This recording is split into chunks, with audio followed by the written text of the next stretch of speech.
유산을 나눌 때였습니다. 첫째 며느리는 기름진 논 세마지기를 받았고 셋째 며느리는 금비녀 한 쌍과 비단 보자기를 받았습니다. 하지만 둘째 며느리에게 돌아온 것은 고을 끝 언덕배기에 있는 무덤 하나뿐이었습니다.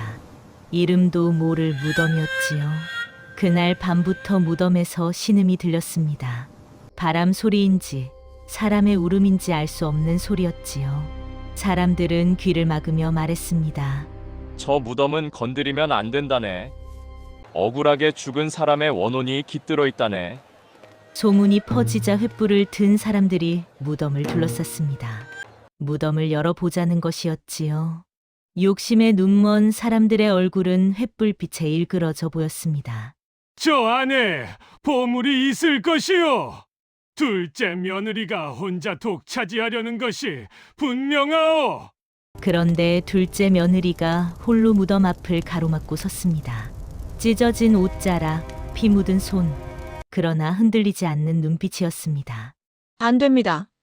무슨 권리로 막는 것이오? 첫째 며느리가 소리쳤습니다. 사람들도 고함을 질렀지요.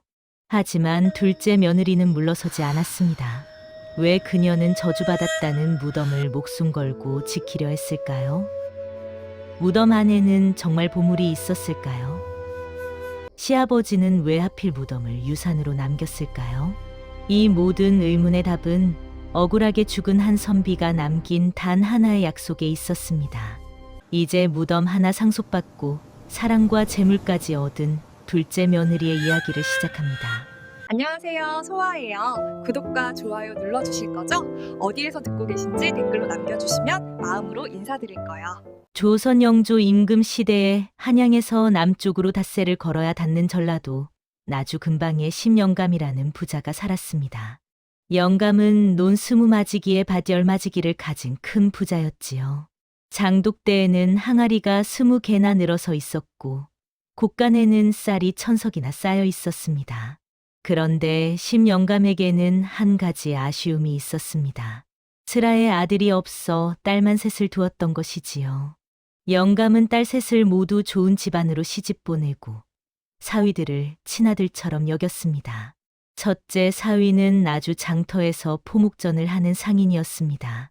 비단과 무명을 사고 파는 솜씨가 뛰어나 제법 재산을 모은 사람이었지요.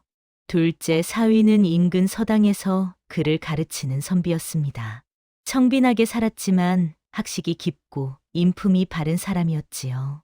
셋째 사위는 대장간을 운영하는 장인이었습니다. 낫과 호미를 만드는 솜씨가 일품이어서 사람들이 줄을 서서 주문했지요.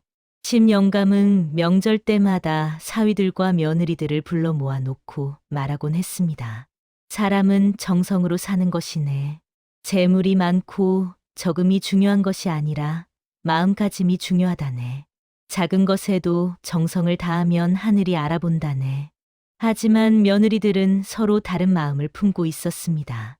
첫째 며느리 최 씨는 계산이 빠른 사람이었습니다. 시아버지를 뵐 때마다 공손히 절을 올렸지만 속으로는 늘 유산을 계산했지요. 논이 몇 마지기인지, 곳간에 쌀이 얼마나 쌓였는지, 장독대 항아리에 무엇이 담겼는지 늘 눈독을 들였습니다. 아버님, 제가 된장을 새로 담갔습니다. 드셔보시지요. 최 씨는 말은 공손했지만 눈빛은 차가웠습니다. 남편에게도 자주 속삭였지요. 아버님 연세가 이제 70이 넘으셨소. 조만간 유산을 나눌 텐데 우리가 맞으니 당연히 가장 많이 받아야 하지 않겠소. 논도 제일 좋은 것으로 받아야 하오. 둘째 며느리 박 씨는 말수가 적고 조용한 사람이었습니다. 시아버지가 편찮으시면 밤새 약을 다리고 마루가 더러우면 새벽같이 일어나 걸레질을 했죠.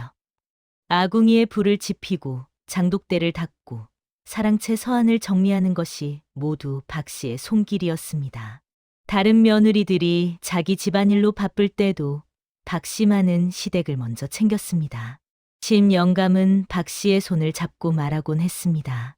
내가 참으로 기특하구나. 말은 없어도 마음이 따뜻한 사람이 진짜 효자라네. 내가 너를 보면 마음이 편안해진다. 박 씨는 그저 고개를 숙이고 웃을 뿐이었습니다. 셋째 며느리 김 씨는 명랑하고 수다스러운 사람이었습니다. 시아버지께 재미있는 장터 이야기를 들려드려 웃음을 드렸지만 실속은 챙기는 편이었지요. 금비녀나 비단 보자기 같은 귀한 물건이 눈에 띄면 넌지시 칭찬하곤 했습니다. 아이고, 이 비단 보자기가 참으로 고우시네요. 이런 고운 색은 아주 장터에서도 보기 힘들답니다. 제가 이런 보자기는 태어나서 처음 봅니다. 이렇듯 세 며느리는 모두 달랐습니다. 하지만 심영감은 모든 것을 지켜보고 있었지요. 어느 가을날 심영감은 갑자기 병이 깊어졌습니다. 아침에 마루에 앉아 계시다가 그만 쓰러지신 것이지요. 며느리들이 급히 달려와 영감을 안채로 모셨습니다. 아버님, 정신 차리소서. 의원을 불렀지만 병은 쉽게 낫지 않았습니다. 사흘 밤낮을 앓고 난 뒤 영감은 간신히 눈을 뜨셨지요. 하지만 기력이 많이 쇠하신 것이 눈에 보였습니다. 며느리들을 불러오너라. 심영감은 떨리는 목소리로 말했습니다. 새 며느리가 방으로 들어와 무릎을 꿇고 앉았지요. 특히 첫째 최 씨는 눈빛이 반짝였습니다. 드디어 유산 이야기가 나올 것이라고 생각한 것이지요. 영감은 기침을 하며 천천히 입을 열었습니다. 내 이제 멀지 않은 것 같구나. 너희에게 유산을 나눠주고자 한다. 며느리들은 긴장한 표정으로 고개를 숙였습니다. 영감은 첫째를 바라보며 말했습니다. 첫째에게는 남쪽 논 새 마지기를 주겠네. 물이 좋고 기름진 땅이니 잘 가꾸면 해마다 쌀이 풍족할 것이네. 감사합니다, 아버님. 최 씨는 얼른 절을 올렸습니다. 속으로는 이미 논을 팔아 무엇을 살지 계산하고 있었지요. 논 새 마지기면 은자 50냥은 받겠구나. 그 돈으로 한양에 가서 큰 포목전을 하나 더 차릴 수 있겠어. 셋째에게는 내가 평생 아끼던 금비녀 한 쌍과 비단 보자기, 그리고 사랑채 서안에 있는 옷가지를 주겠네. 비녀는 내 할머니께서 물려주신 것이니 잘 간직하거라. 고맙습니다, 아버님. 김 씨도 기뻐하며 절을 올렸습니다. 금비녀라니 장터에서 본 것보다 훨씬 귀한 물건이었지요. 그런데 심영감은 둘째 박 씨를 한참 동안 말없이 바라보았습니다. 박 씨는 조용히 눈을 감고 있었지요. 영감의 눈에 눈물이 맺혔습니다. 둘째에게는 영감은 말을 멈추고 기침을 했습니다. 박 씨는 여전히 조용히 앉아 있었지요. 다른 며느리들은 궁금한 눈으로 영감을 바라보았습니다. 둘째에게는 고을 끝자락 언덕배기에 있는 무덤 하나를 주겠네. 순간 방 안이 얼어붙었습니다. 무덤이라니요? 첫째 최 씨가 놀라 소리쳤습니다. 셋째 김 씨도 눈이 휘둥그레졌지요. 박 씨만 아무 말 없이 고개를 숙였습니다. 아버님, 무덤을 유산으로 주신다는 말씀이십니까? 최 씨는 다시 물었습니다. 믿을 수 없다는 표정이었지요. 심영감은 천천히 고개를 끄덕였습니다. 그렇다. 그 무덤은 내 먼 친척이 묻힌 곳이네. 억울하게 세상을 떠난 분이지. 나는 평생 그분을 제대로 기리지 못해 마음이 무거웠네. 영감은 박 씨를 바라보며 말을 이었습니다. 박 씨, 내가 그 무덤을 정성껏 돌봐주게. 풀을 베고 절을 올리고 잊지 말고 찾아가 주게. 예, 아버님. 박 씨는 조용히 대답했습니다. 목소리에는 떨림이 없었지요.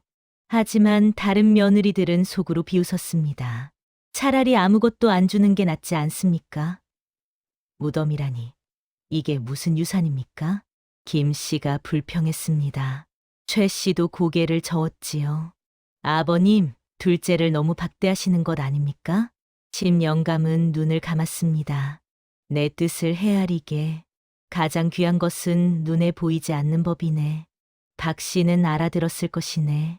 그날 밤 심영감은 조용히 숨을 거두었습니다. 며느리들은 곡을 했지만 각자의 마음은 달랐지요. 최 씨는 논을 생각하며 울었고 김 씨는 금비녀를 생각하며 울었습니다. 박 씨만 진심으로 슬퍼하며 울었지요. 장례는 사흘 동안 치러졌습니다. 나주 고을의 양반과 상인들이 모두 조문을 왔고 10년감에 관은 동네 뒷산에 정중히 모셔졌습니다. 장례를 치르고 날째 되던 날 박 씨는 무덤을 찾아가기로 했습니다. 고을 끝 언덕배기에 있다는 무덤이 어디에 있는지조차 몰랐지요. 마을 어귀에서 만난 할멈에게 물었습니다. 할멈, 고을 끝 언덕배기에 있는 무덤을 아시는지요? 할멈은 깜짝 놀라며 고개를 저었습니다. 그 무덤 말이오? 아무도 가까이 하지 않는 곳인데 왜 그런 곳을 찾으시오? 제가 돌봐야 할 무덤입니다. 아이고, 부인. 그 무덤은 저주받은 무덤이라는 소문이 있소. 사람들이 귀신 나온다고 무서워하는 곳이오. 박 씨는 담담하게 말했습니다.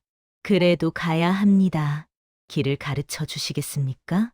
할멈은 할 수 없다는 듯 한숨을 쉬며 손가락으로 방향을 가리켰습니다. 저 길로 쭉 가서 소나무 숲을 지나면 언덕배기가 나올 것이오. 거기 홀로 서 있는 무덤이 바로 그곳이오. 하지만 혼자 가지 마시오. 해 지기 전에 돌아오시오. 박 씨는 고개를 숙여 인사하고 길을 나섰습니다. 한양을 등지고 남쪽을 향해 걸었지요. 1시경쯤 걸으니 소나무 숲이 나타났습니다. 숲을 지나자 언덕배기가 보였습니다. 그곳에 무덤이 하나 있었습니다. 무덤은 풀이 무성했고 봉분이 낮았습니다. 오랫동안 아무도 돌보지 않은 흔적이 역력했지요. 무덤 앞에는 비석도 없었고 이름도 새겨져 있지 않았습니다. 다만 바람만이 쓸쓸히 불어올 뿐이었습니다. 박 씨는 치마를 걷어 올리고 무덤 앞에 무릎을 꿇었습니다. 주인 어르신, 제가 왔습니다. 이제부터 제가 이곳을 돌보겠습니다. 박 씨는 무덤 앞에 절을 올렸습니다. 1번, 2번, 3번. 정성껏 절을 올린 뒤 일어나 풀을 뽑기 시작했습니다. 풀은 뿌리가 깊었고 가시덤불도 많았습니다. 손에 가시가 박혀 피가 났지만 박 씨는 멈추지 않았습니다. 한참 동안 풀을 뽑고 봉분을 정리하니 해가 서쪽으로 기울었습니다. 내일 다시 오겠습니다. 편히 쉬소서. 박 씨는 다시 절을 올리고 돌아섰습니다. 그때 뒤에서 목소리가 들렸습니다. 부인, 무엇 하시오? 돌아보니 지팡이를 짚은 늙은 할멈이 서 있었습니다. 할멈은 등에 약초 광주리를 진 사람이었지요. 마을에서 약초를 캐는 할멈이었습니다. 무덤을 정리하고 있습니다. 저 무덤을 말이오? 사람들이 귀신 나온다고 무서워하는 무덤인데 왜 그런 곳을 돌보시오? 귀신이 아니라 억울한 분이 계신 곳입니다. 제가 돌봐야 할 곳입니다. 박 씨는 담담하게 말했습니다. 할멈은 박 씨의 손을 보았습니다. 피가 흐르고 있었지요. 손이 많이 다쳤구려. 이것을 바르시오. 할멈은 품에서 약초 한 줌을 꺼내 주었습니다. 박 씨는 감사히 받았지요. 고맙습니다. 할멈은 고개를 끄덕이며 말했습니다. 그런 마음씨라면 복을 받을 것이오. 하늘이 보고 계실 것이오. 할멈은 그렇게 말하고 언덕을 내려갔습니다. 박 씨도 집으로 돌아왔습니다. 그날 밤 박 씨는 남편에게 말했습니다. 오늘 무덤을 다녀왔습니다. 어땠소? 오랫동안 아무도 돌보지 않은 무덤이었습니다.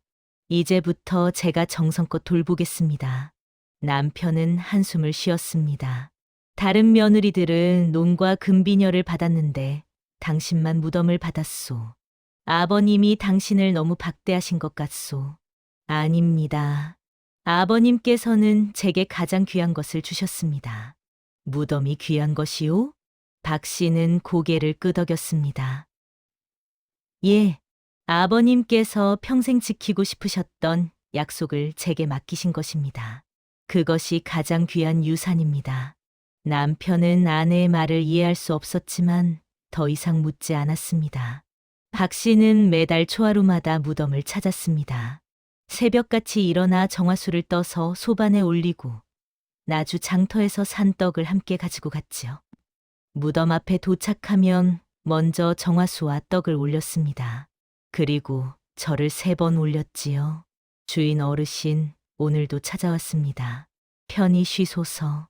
절을 마치고 나면 풀을 베고 봉분을 정리했습니다. 비가 오나 눈이 오나 한 번도 거르지 않았지요. 겨울에는 손이 얼어 터졌고 여름에는 땀이 비 오듯 쏟아졌습니다. 하지만 박 씨는 불평하지 않았습니다. 한 달이 지나고 2달이 지나고 3달이 지났습니다. 무덤은 점점 깨끗해졌습니다. 풀은 짧게 정리되었고 봉분은 단정해졌지요. 박 씨는 무덤 주변에 야생화 씨앗도 뿌렸습니다. 봄이 되면 꽃이 필 것이라고 생각했지요. 어느 날 무덤을 정리하고 있는데 또다시 약초 캐는 할멈이 나타났습니다. 부인, 아직도 이 무덤을 돌보시오? 예, 약속을 지키는 것이니까요. 약속이라니 누구와 무슨 약속을 하셨소? 박 씨는 무덤을 쓸어내리며 말했습니다. 시아버님과의 약속입니다. 그리고 이 무덤에 계신 분과의 약속이기도 하지요. 무덤에 계신 분과 약속이라니? 예, 비록 뵌 적은 없지만 이곳을 돌보기로 한 것은 약속입니다. 약속은 반드시 지켜야 합니다. 할멈은 고개를 끄덕였습니다. 복 받을 사람이요. 하늘이 보고 계실 것이요. 할멈은 품에서 약초 한 줌을 꺼내 주었습니다. 이것은 기운을 돋우는 약초요. 드시오. 무덤을 돌보느라 기력이 많이 떨어졌을 것이요. 박 씨는 감사히 받았습니다. 할멈은 그렇게 몇 번 나타나 박 씨를 격려했지요. 박 씨는 할멈의 따뜻한 마음에 힘을 얻었습니다. 박 씨가 무덤을 정성껏 돌본다는 소문이 마을에 퍼졌습니다. 처음에는 사람들이 이상하게 여겼지요. 무덤을 유산으로 받았다더라. 아무리 그래도 무덤이라니 참으로 이상한 일이네. 그런데 둘째 며느리가 매달 무덤을 찾아간다더라. 소문은 나주 장터까지 퍼졌습니다. 특히 장터에서 일하는 아낙네들이 소문을 퍼뜨렸지요. 내가 들으니 그 무덤에서 밤마다 소리가 난다더라. 귀신 소리 아니겠소? 아니, 혹시 보물이 묻혀 있는 것 아닐까? 그러니까 둘째 며느리가 저리 정성을 다하는 거 아니겠소? 소문은 점점 커졌고 급기야 첫째 며느리 최 씨의 귀에까지 들어갔습니다. 최 씨는 남편을 불러 앉혔습니다. 여보, 장터에서 이상한 소문을 들었소. 무슨 소문이요? 둘째 동생이 매달 무덤을 찾아간다는 소문이요. 그것도 새벽같이 정화수를 떠서 가지고 간다더군요. 남편은 고개를 갸웃거렸습니다. 아버님이 돌보라고 하셨으니 그러는 것 아니겠소? 아니요. 이상하지 않소? 왜 하필 무덤을 둘째에게 주셨을까요? 논도 아니고 금비녀도 아니고 왜 무덤이요? 최 씨는 눈을 반짝이며 말했습니다. 분명 무언가 이유가 있을 것이오. 무덤 안에 귀한 것이 숨겨져 있을지도 모르오. 하지만 그건 추측일 뿐이오. 추측이든 아니든 확인해 봐야 하지 않겠소? 우리가 맞이인데 둘째가 혼자 무언가를 독차지하는 것을 가만히 보고만 있을 수는 없소. 최 씨는 마음속으로 계산하기 시작했습니다. 무덤을 유산으로 준다는 것 자체가 이상하다. 분명 무덤 안에 무언가 숨겨져 있을 것이다. 금은보화일 수도 있고 땅문서일 수도 있다. 그것을 둘째가 혼자 차지하려는 것이 분명하다. 최 씨는 셋째 며느리 김 씨도 불러 모았습니다. 셋은 사랑채에 모여 앉아 수군거렸지요. 언니 말씀이 맞소. 뭔가 수상한 구석이 있소. 김 씨도 고개를 끄덕였습니다. 그렇지 않고서야 어찌 매달 빠짐없이 무덤을 찾아가겠소. 분명 무언가 있을 것이오. 셋은 무덤을 지켜보기로 했습니다. 박 씨가 무덤에 갈대 몰래 따라가 보기로 한 것이지요. 어느 날 밤 마을 사람들이 이상한 소리를 들었습니다. 고을 끝 언덕배기 무덤이 있는 곳에서 소리가 들려온 것이지요. 소리는 바람 소리 같기도 하고 사람의 신음 같기도 했습니다. 낮게 울리는 소리가 밤 공기를 타고 마을까지 들려왔지요. 마을 사람들은 두려워하며 귀를 막았습니다. 저 무덤에 귀신이 나온다. 억울하게 죽은 사람의 원혼이 분명하다. 밤에 저 근처에 가면 안 된다. 소문은 순식간에 퍼졌습니다. 아이들은 무서워서 그 근처에 얼씬도 하지 않았지요. 어른들도 해가 지면 그 방향을 쳐다보지 않으려 했습니다. 둘째 며느리가 무덤을 건드려서 귀신이 화가 난 것 아닐까? 그럴 수도 있겠네. 오랫동안 아무도 건드리지 않았는데 갑자기 사람이 찾아가니 귀신이 놀란 것이겠지. 하지만 박 씨는 그날 밤에도 무덤을 찾아갔습니다. 달빛만이 언덕배기를 비추고 있었지요. 무덤은 고요했습니다. 박 씨는 무덤 앞에 앉아 조용히 말했습니다. 주인 어르신, 무서워 마소서. 제가 여기 있습니다. 사람들이 두려워하더라도 저는 이곳을 지키겠습니다. 그러자 신기하게도 신음소리가 멈췄습니다. 바람도 잠잠해졌지요. 박 씨는 밤새 무덤을 지켰습니다. 다음 날 아침 마을 사람들이 언덕배기로 올라왔습니다. 밤새 무슨 일이 있었는지 확인하려는 것이었지요. 그런데 무덤 앞에 박 씨가 앉아 있는 것을 발견했습니다. 저 여인이 밤새 무덤을 지켰다더라. 도대체 무슨 속셈일까?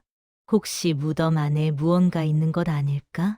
사람들은 의아했지만 박 씨는 아무 말도 하지 않았습니다. 그저 조용히 일어나 집으로 돌아갔지요. 최 씨는 이 소식을 듣고 더욱 의심을 키웠습니다. 밤새 무덤을 지켰다니 분명 무언가 숨기는 것이 있소. 그렇지 않고서야 밤에 귀신 나온다는 무덤을 혼자 지키겠소? 최 씨는 마음속으로 다짐했습니다. 반드시 무덤의 비밀을 밝혀내야 한다. 박 씨가 나주 장터에 물건을 사러 가면 사람들은 손가락질을 했습니다. 저기 무덤 마님 간다. 무덤을 물려받은 여인이라더라. 아낙네들은 키득거리며 웃었지요. 어떤 이는 얼굴을 찌푸리기도 했습니다. 불길한 여인 아니오? 무덤을 끼고 사는데. 밤에 무덤을 지킨다더니 혹시 귀신과 이야기하는 것 아니겠소? 쯧쯧, 정신이 온전한 사람이 아닌 것 같소. 박 씨는 그런 말들을 듣고도 표정을 바꾸지 않았습니다. 묵묵히 무명한 피를 사고 소금과 된장을 샀지요. 장터 사람들의 수군거림은 계속되었지만 박 씨는 신경 쓰지 않았습니다.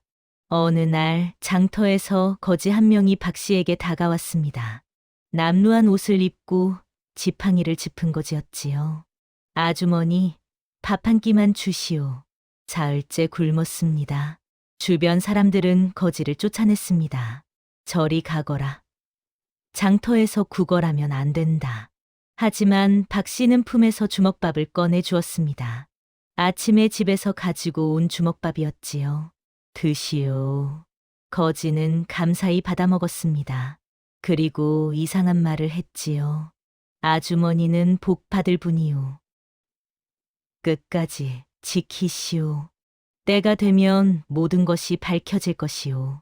박 씨는 고개를 끄덕였습니다. 하지만 무엇을 지키라는 것인지, 무엇이 밝혀진다는 것인지 알 수 없었지요. 거지는 주먹밥을 먹고 어디론가 사라졌습니다.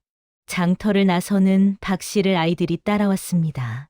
무덤마님, 무덤마님, 귀신이랑 놀아요? 아이들은 손가락질하며 놀렸지요. 어른들은 말리지 않았습니다. 오히려 재미있다는 듯 바라보기만 했습니다. 박 씨는 장터에서 집으로 돌아가는 길에 계속 아이들의 놀림을 받았습니다. 그녀는 웃지 않았고 울지도 않았습니다. 다만 묵묵히 걸어갈 뿐이었지요. 어느 날 아이 하나가 돌을 던졌습니다. 돌은 박 씨의 어깨를 스쳤습니다. 아이들은 키득거리며 도망갔지요. 박 씨는 그저 어깨에 흙을 털고 걸어갔습니다. 그 모습을 본 사람들은 말했습니다. 저 여인은 대체 무슨 생각을 하는 걸까? 미쳤거나 아니면 무언가 숨기는 것이 있거나 둘 중 하나겠지. 박 씨는 집에 돌아와서도 아무 말 하지 않았습니다. 남편이 물었습니다. 장터에서 사람들이 당신을 괴롭혔다는데 사실이오?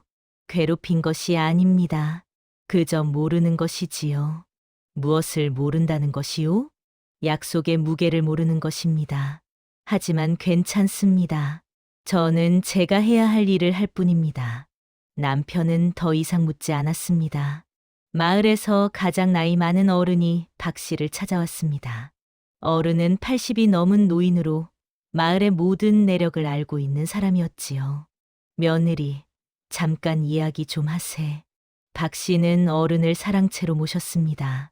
차를 대접하며 공손히 앉았지요. 어른은 천천히 입을 열었습니다. 그 무덤에 대해 아는 것이 있나?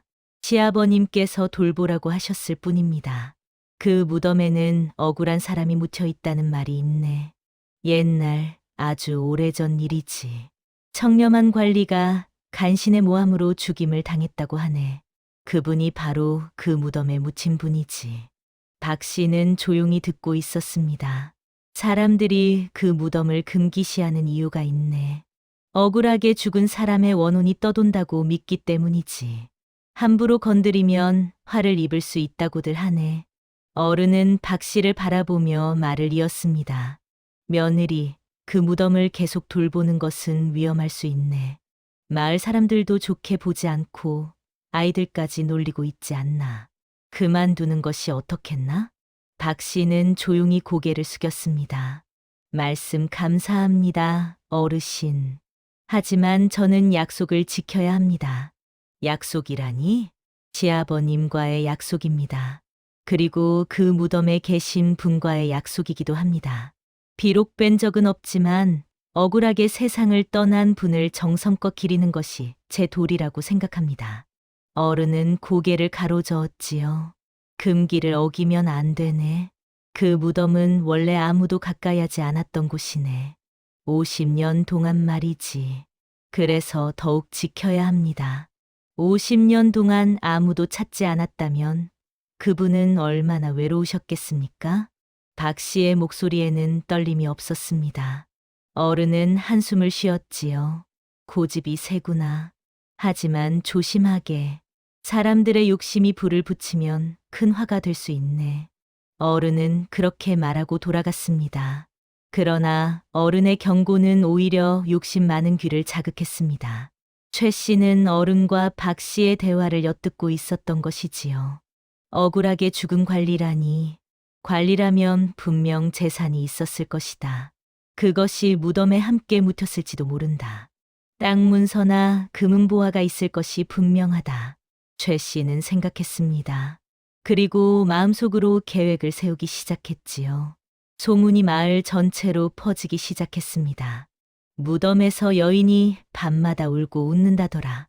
둘째 며느리가 혼자 무덤과 이야기를 나눈다더라.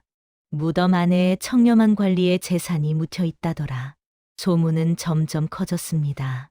사람들은 믿고 싶은 이야기만 믿었지요. 박 씨가 무덤의 주인과 무슨 약속을 했다는 소문도 돌았습니다. 심지어 무덤 안에 금은 보화가 항아리 가득 있어서 박 씨가 혼자 차지하려 한다는 말까지 나왔습니다. 최 씨는 소문을 퍼뜨리는데 한몫했습니다. 장터에 나가서는 아낙네들에게 말했지요. 동생이 참으로 이상하게 행동하오. 매달 빠짐없이 무덤을 찾아가고 밤에도 혼자 무덤을 지키고 있다오. 그게 사실이오? 물론이오. 제가 직접 봤소. 무언가 숨기는 것이 분명하오. 그럼 무덤 안에 정말 무언가 있는 것 아니오? 그렇지 않고서야 어찌 저리 애를 쓰겠소. 분명 보물이 있을 것이오. 아낙네들은 고개를 끄덕였습니다. 욕심이 눈빛을 반짝이게 만들었지요. 그럼 우리도 한몫 챙길 수 있지 않겠소? 무덤을 열어보면 되지 않소? 최 씨는 속으로 웃었습니다. 사람들의 욕심을 자극하면 박 씨를 몰아낼 수 있다고 생각했지요.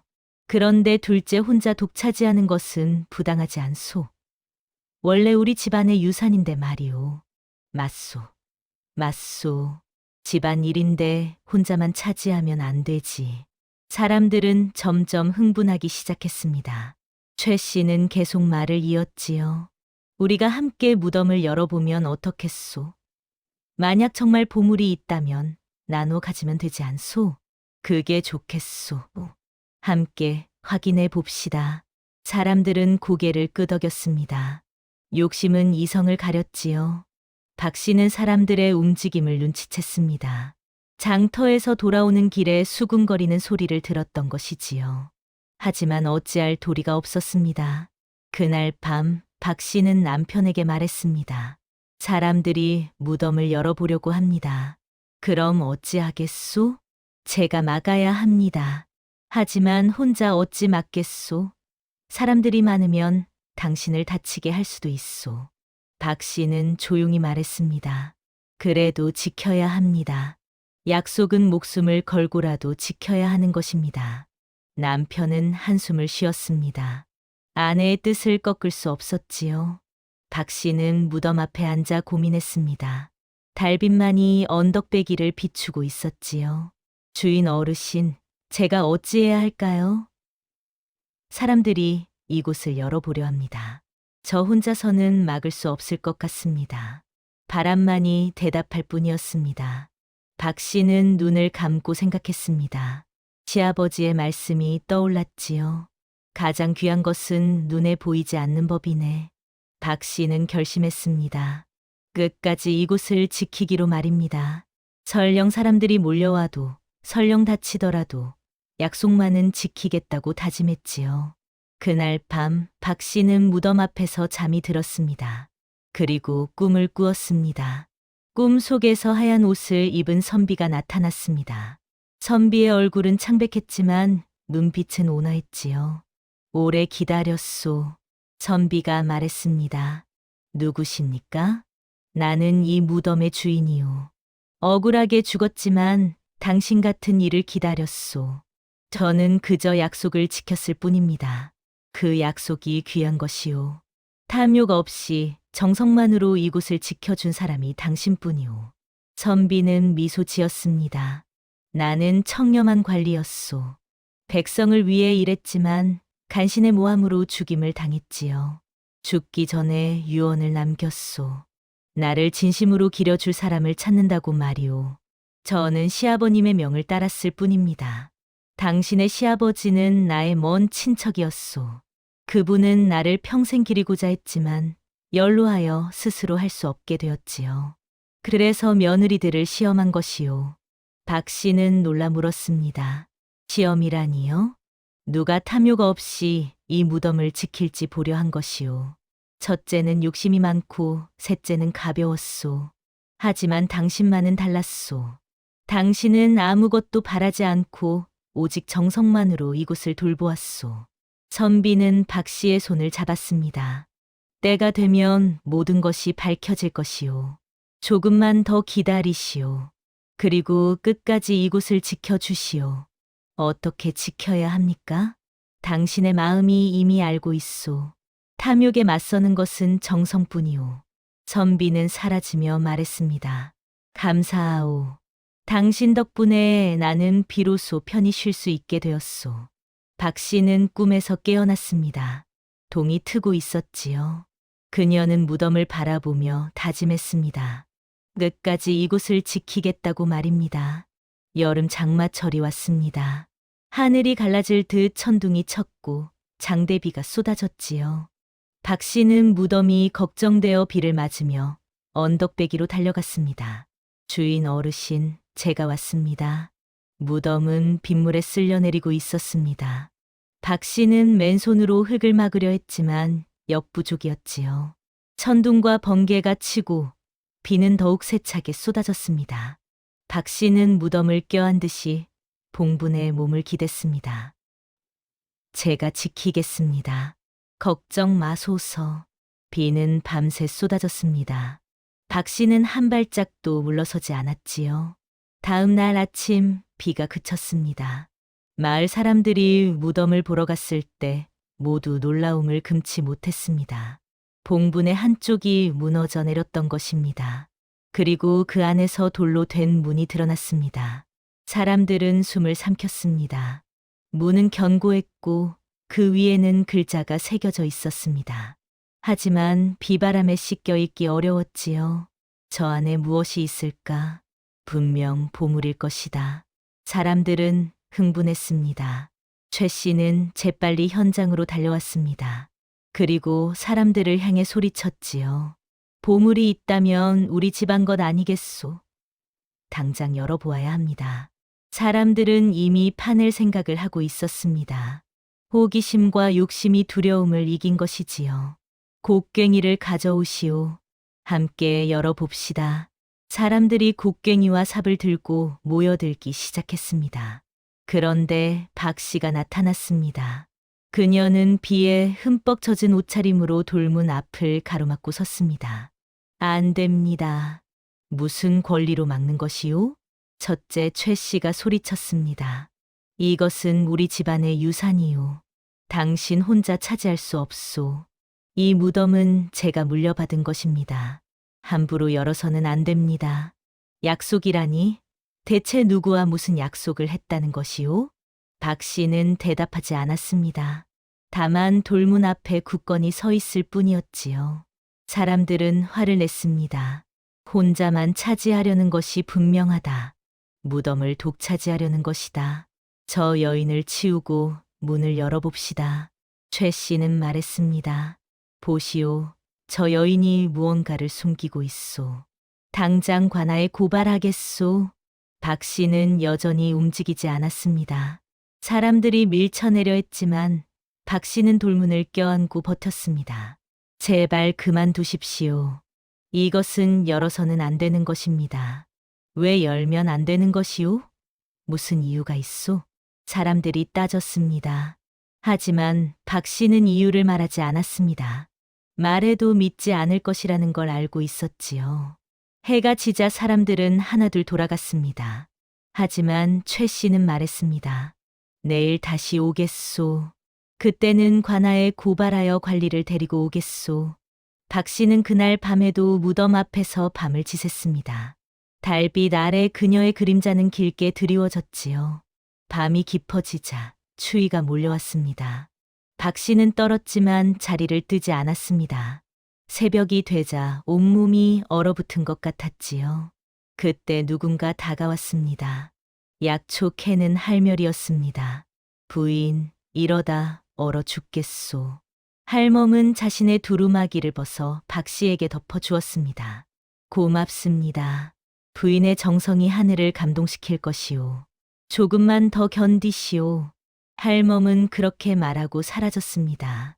사람들의 위협은 점점 거칠어졌습니다. 누군가는 몰래 밤에 곡괭이를 들고 와서 돌문을 열려고 했습니다. 박 씨는 그들을 막았지요. 안 됩니다. 비켜라. 내가 무슨 권리로. 한 사나이가 박 씨를 밀쳤습니다. 박 씨는 넘어져 손을 다쳤지요. 피가 흘렀지만 일어나 다시 돌문 앞을 막았습니다. 또 누군가는 일부러 봉분을 더 무너뜨렸습니다. 돌문을 완전히 드러내려는 것이었지요. 박 씨는 다친 손으로 흙을 덮었습니다. 손에서 피가 흘렀지만 멈추지 않았습니다. 사람들은 그 모습을 보고도 비웃었습니다. 미친 여인이 아니고 무엇이겠소. 저리 애를 쓰는 것을 보니 분명 안에 큰 보물이 있는 것이오. 최 씨는 사람들을 더욱 선동했습니다. 우리가 힘을 합치면 저 여인을 막을 수 없소. 함께 무덤을 열어봅시다. 사람들은 고개를 끄덕였습니다. 욕심은 이성을 잃게 만들었지요. 어느 날 저녁 박 씨는 집으로 돌아왔습니다. 남편이 깜짝 놀랐지요. 당신 손이 왜 그렇소? 피가 흐르고 있지 않소. 괜찮습니다. 괜찮기는 무엇이 괜찮소? 사람들이 당신을 다치게 했소? 제가 조심하지 못한 것입니다. 박 씨는 손을 씻고 천으로 감았습니다. 남편은 화가 났지요. 이제 그만두시오. 무덤 따위는 버리시오. 당신 몸이 더 중요하오. 안 됩니다. 약속을 지켜야 합니다. 약속보다 목숨이 중요하오. 사람들이 이러다 당신을 죽일지도 모르오. 하지만 박 씨는 고개를 저었습니다. 목숨보다 약속이 중요합니다. 약속을 지키지 못하면 사는 것이 무슨 의미가 있겠습니까? 남편은 더 이상 말리지 못했습니다. 마침내 최 씨는 관아에 고발장을 제출했습니다. 둘째 며느리가 무덤을 숨겨 재물을 독차지하려 합니다. 집안 유산을 혼자 차지하는 것은 부당합니다. 고발장은 최 씨의 이름으로 제출되었지요. 나주 관아의 사또는 고발장을 읽고 고개를 끄덕였습니다. 무덤을 독차지한다? 그것은 부당하구나. 당사자를 불러들이거라. 박 씨는 관아로 끌려갔습니다. 마을 사람들은 구경하러 모여들었지요. 박 씨는 죄인처럼 포졸들에게 이끌려 사또 앞에 섰습니다. 사또가 놀라운 것은 박 씨의 옷이 찢어지고 손에 피가 묻어 있다는 것이었습니다. 내가 무덤을 혼자 차지하려 한다는데 사실이냐? 아닙니다. 그렇다면 왜 남들이 열어보는 것을 막느냐? 함부로 열어서는 안 되기 때문입니다. 무슨 이유로 열어서는 안 된다는 것이냐? 박 씨는 잠시 망설였습니다. 그리고 조용히 말했습니다. 약속을 지키기 위해서입니다. 약속. 무슨 약속이냐? 시아버님과의 약속입니다. 무덤을 정성껏 지키라고 하셨습니다. 그래서 저는 지키고 있을 뿐입니다. 사또는 고개를 갸웃거렸습니다. 그것뿐이냐? 혹시 무덤 안에 보물이 있는 것은 아니냐? 모릅니다. 저는 단지 지키라는 명을 받았을 뿐입니다. 최 씨가 앞으로 나섰습니다. 사또 나리, 저 여인이 거짓말을 하고 있습니다. 무덤에는 분명 돌문이 있고 그 안에 무언가 숨겨져 있습니다. 돌문이 있다고? 예. 장대비가 내린 후에 드러났습니다. 그런데 저 여인이 혼자 가로막고 있습니다. 사또는 박 씨를 바라보았습니다. 박 씨의 눈은 맑았고 거짓말을 하는 것 같지 않았지요. 말을 하지 않으면 형벌을 받을 것이다. 하지만 박 씨는 끝내 이유를 말하지 않았습니다. 그녀는 매를 맞을 각오를 했습니다. 사또는 이상하게 여겼습니다. 무언가 사연이 있는 것 같구나. 직접 무덤을 보러 가도록 하겠다. 사또의 명으로 무덤을 열기로 했습니다. 고을의 모든 사람이 모여들었습니다. 최 씨는 기뻐했습니다. 드디어 보물을 차지할 수 있다고 생각했지요. 사람들은 금은보화를 기대했습니다. 곡괭이와 삽을 든 사람들이 돌문 앞에 섰습니다. 사또가 명령했습니다. 문을 열어보거라. 사람들이 힘을 합쳐 돌문을 밀었습니다. 문은 무겁게 움직였지요. 천천히, 아주 천천히 문이 열렸습니다. 사람들은 숨을 죽이고 바라보았습니다. 안에서 먼지가 피어올랐습니다. 오랫동안 닫혀있던 공간이 열린 것이지요. 그리고 모습이 드러났습니다. 사람들은 실망했습니다. 안에는 보물이 없었던 것입니다. 금은보화도 비단도 옥도 없었습니다. 다만 낡은 문서와 옥까지 그리고 나무 상자 하나뿐이었지요. 이게 무슨 일이오? 보물은 어디 있소? 최 씨는 소리쳤습니다. 사람들도 웅성거렸지요. 속았다. 무덤에 아무것도 없잖소. 하지만 사또는 안으로 들어가 문서를 집어 들었습니다. 먼지를 털어내자 글자가 드러났지요. 사또는 천천히 읽기 시작했습니다. 이것은 억울하게 죽은 선비의 기록이로구나. 문서에는 선비의 이야기가 적혀 있었습니다. 사또는 목소리를 높여 읽었지요. 나는 조선의 관리였다. 백성을 위해 청렴하게 일했으나 간신의 모함으로 죽임을 당했다. 내 죄는 오직 하나, 부정을 고발했다는 것이다. 사람들은 숨을 죽이고 들었습니다. 나는 억울하게 죽지만 언젠가 진실이 밝혀질 것이다. 나를 진심으로 기려줄 사람을 찾는다. 그 사람에게 내 모든 것을 주겠다. 사또는 문서를 더 읽었습니다. 그리고 마지막 부분에서 놀라운 내용을 발견했지요. 이 무덤을 탐욕 없이 지킨 여인을 찾는다. 그녀에게 내 땅 문서와 재산을 물려주겠다. 탐욕으로 온 자에게는 아무것도 주지 않겠다. 사람들은 숨을 죽였습니다. 사또가 박 씨를 바라보았습니다. 내가 이 무덤을 지켜온 것이냐? 예, 나리. 박 씨는 고개를 숙였습니다. 사또는 나무 상자를 열었습니다. 안에서 문서가 나왔습니다. 낡았지만 보존이 잘 된 문서였지요. 이것은 땅 문서로구나. 사또는 문서를 펼쳤습니다. 사람들이 가까이 다가왔지요. 이 땅은 한양에서 북쪽으로 이틀 길 개성 근방에 있는 땅이로구나. 논 열마지기에 밭5 마지기. 사람들은 경악했습니다. 그 가치는 엄청났지요. 한양 근처의 땅이라면 나주의 논 10배는 되는 가치였습니다. 이것 외에도 집 한 채와 밭 서너 마지기가 더 있구나. 최 씨는 얼굴이 새파랗게 질렸습니다. 셋째 김 씨도 입을 벌리고 말았지요. 저런. 사람들은 웅성거렸습니다. 누구도 예상하지 못한 결과였지요. 그때 늙은 서기가 앞으로 나섰습니다. 서기는 나주 관아에서 50년 넘게 일한 사람이었지요. 사또날이 제가 이 문서를 알아보았습니다. 서기는 떨리는 손으로 문서를 가리켰습니다.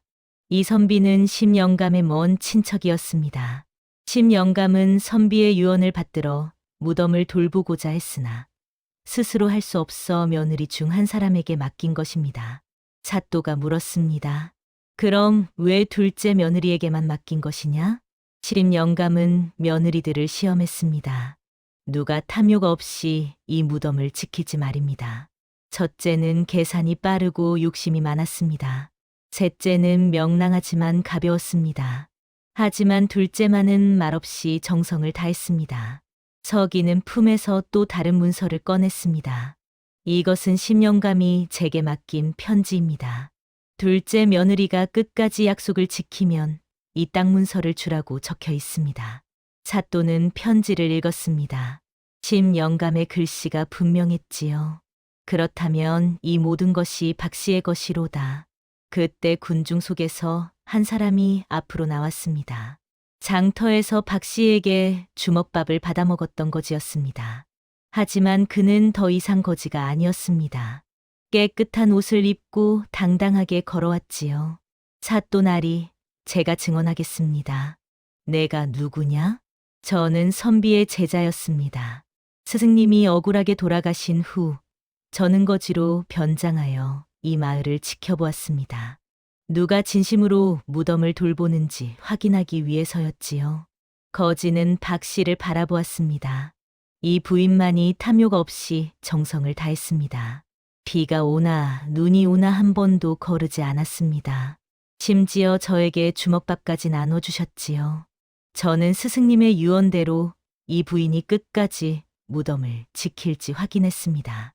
사람들은 감탄했습니다. 박 씨는 그제서야 거지의 말을 이해했습니다. 약촉해던 할멈도 군중 속에서 나타났습니다.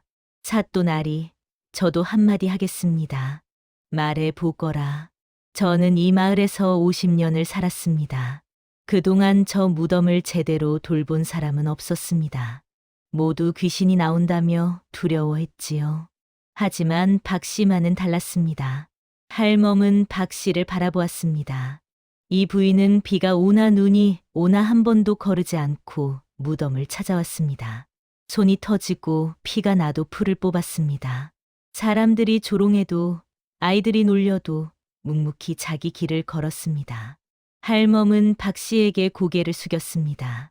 이런 정성을 가진 사람이 복을 받는 것은 당연한 일입니다. 하늘이 보고 계셨습니다. 사람들은 모두 고개를 끄덕였습니다. 이제야 진실이 밝혀진 것이지요. 사또는 판결을 내렸습니다. 박 씨는 탐욕 없이 약속을 지켰다. 따라서 이 땅 문서와 재산은 모두 박 씨의 것으로 한다. 사람들은 박수를 쳤습니다. 박 씨는 눈물을 흘렸지요. 고맙습니다. 나리. 사또는 최 씨를 향해 말했습니다. 내 욕심이 내를 망쳤다. 내는 거짓 고발을 했고 사람들을 선동했으며 동생을 괴롭혔다. 이는 벌을 받아야 마땅하나 동생이 용서한다면 용서해 주겠다. 최 씨는 고개를 숙였습니다. 박 씨가 말했습니다. 용서하겠습니다. 언니도 욕심에 눈이 멀었을 뿐입니다. 이제는 서로 화목하게 지내고 싶습니다. 사또는 고개를 끄덕였습니다. 너그럽구나. 탐욕은 사람을 눈멀게 하고 정성은 복을 부른다. 이것이 하늘의 이치이니라. 최 씨는 부끄러워서 얼굴을 들 수 없었습니다. 그녀는 욕심에 눈이 멀어 동생을 괴롭혔던 것을 뼈저리게 후회했지요. 사람들은 최 씨를 손가락질했습니다. 탐욕이 저를 눈멀게 했구나. 보물을 노리다가 도리어 망신만 당했네. 최 씨는 고개를 떨구고 집으로 돌아갔습니다. 며칠 동안 방에만 틀어박혀 있었지요. 남편도 한숨만 쉬었습니다. 어느 날 최 씨는 결심을 하고 박 씨를 찾아갔습니다. 해가 질 무렵이었지요. 동생, 박 씨는 최 씨를 맞이했습니다. 언니, 들어오세요. 최 씨는 무릎을 꿇었습니다. 용서해 주오. 내가 욕심에 눈이 멀어 당신을 괴롭혔소. 거짓 고발을 하고 사람들을 선동하고 당신을 다치게 했소. 정말 미안하오. 최 씨는 눈물을 흘렸습니다. 진심으로 후회하는 눈물이었지요. 박 씨는 그녀를 일으켜 세웠습니다. 이미 지나간 일입니다. 이제는 서로 화목하게 지냅시다. 우리는 한 집안 식구 아닙니까? 최 씨는 박 씨의 손을 꼭 잡았습니다. 고맙소. 당신의 너그러움에 감사하오. 나는 평생 이 은혜를 잊지 않겠소. 두 사람은 화해했고 집안은 다시 평화를 되찾았습니다. 셋째 김 씨도 박 씨를 찾아와 사과했습니다. 동생, 나도 미안하오. 나도 언니를 따라 의심했소. 괜찮습니다. 모두 지나간 일입니다. 세 며느리는 다시 한자리에 모였습니다. 이제 그들은 진정한 자매가 되었지요.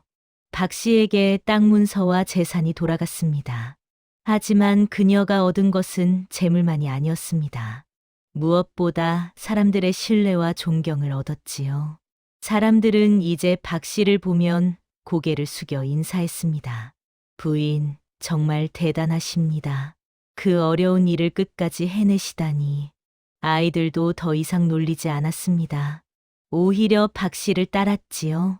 장터에서도 사람들의 태도가 달라졌습니다. 박 씨가 물건을 사러 가면 상인들은 가장 좋은 것을 내어 주었습니다. 박 씨는 받은 재산을 마을을 위해서도 사용했습니다. 가난한 집에는 쌀을 나눠 주었고 서당에는 책을 기부했지요.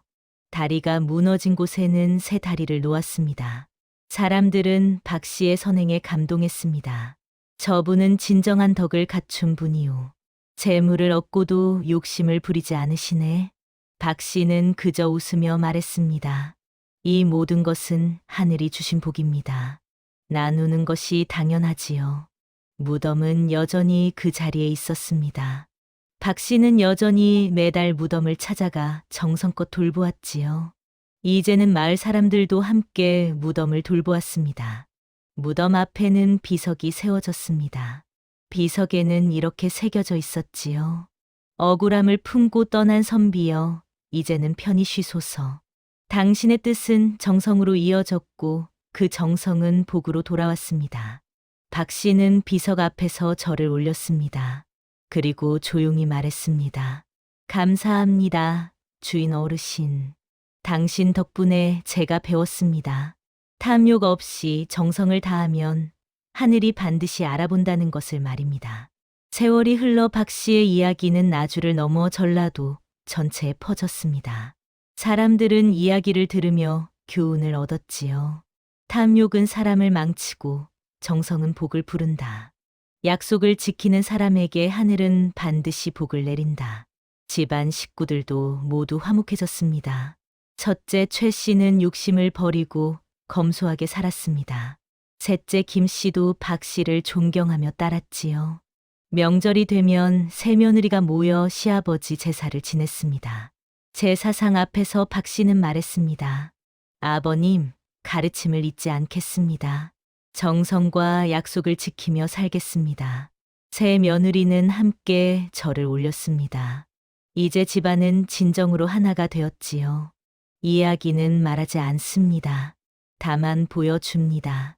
약속을 지킨 자가 결국 웃는다는 것을 말이지요. 옛말에 이런 말이 있습니다. 정성이면 감천이라고 말입니다.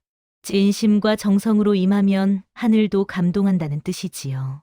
박 씨는 탐욕 없이 정성만으로 무덤을 지켰고 그 정성이 결국 큰 복으로 돌아왔습니다. 우리도 살아가면서 작은 일에도 정성을 다해야 합니다. 남들이 보지 않아도 당장 보상이 없어도 묵묵히 자신의 일을 해나가는 사람에게 하늘은 반드시 복을 내립니다. 탐욕은 사람을 눈멀게 하지만 정성은 사람을 빛나게 만듭니다. 재물보다 귀한 것은 사람의 마음입니다. 박 씨가 얻은 가장 큰 보물은 땅 문서가 아니라 사람들의 신뢰와 존경이었습니다. 진정한 부자는 재물이 많은 사람이 아니라 마음이 넉넉한 사람입니다. 약속은 반드시 지켜야 합니다. 설령 아무도 보지 않아도, 설령 손해를 보더라도 약속을 지키는 사람이 결국 웃습니다. 하늘은 모든 것을 보고 계십니다. 다음 영상을 빠르게 만나보시려면 좋아요와 구독을 눌러주세요. 그럼 더 재미있는 영상으로 찾아뵙겠습니다. 모두 행복한 하루 보내세요. 오늘 전해드린 이야기 어떠셨나요? 늘 평안하시고요. 다음 이야기로 찾아볼게요. 지금까지 소아였습니다.